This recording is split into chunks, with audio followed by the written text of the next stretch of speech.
কুমিল্লা সদর উপজেলার ভারত সীমান্তবর্তী কটকবাজার এলাকায় অভিযান চালিয়ে একটি ডোবা সেচে অবৈধ আগ্নেয়াস্ত্র উদ্ধার করেছে র্যাব। মঙ্গলবার ভোর থেকে দুপুর পর্যন্ত কটকবাজার গ্রামে একটি ডোবায় এই অভিযান পরিচালনা করা হয়। র্যাব জানায়, অভিযানে 3টি পিস্তল, একটি রিভলভার ও 2টি ওয়ান শুটার গান, বিপুল পরিমাণে ধারালো অস্ত্র উদ্ধার করা হয়। উদ্ধারকৃত ধারালো অস্ত্রের মধ্যে রয়েছে দা, ছুরি ও চাইনিজ কুড়াল।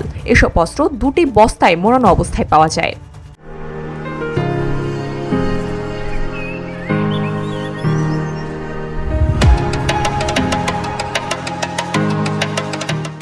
র্যাব কুমিল্লার কোম্পানি কমান্ডার মেজর সাদমান ইবনে আলম বিষয়টিকে নিশ্চিত করে জানান, মঙ্গলবার ভোর থেকে অস্ত্র উদ্ধারের জন্য অভিযান শুরু করা হয়। দুপুর পর্যন্ত চলা অভিযানে সাদা বস্তা ও স্কচ টেপে মোড়ানো অবস্থায় এসব আগ্নেয়াস্ত্র ও ধারালো অস্ত্র উদ্ধার করা হয়। তিনি আরও জানান, আসন্ন নির্বাচনকে সামনে রেখে এ ধরনের অভিযান অব্যাহত থাকবে।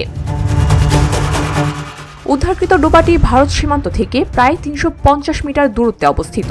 দুপুর 12:15টার দিকে এ অভিযান শেষ হয়। VOD Bangla news desk.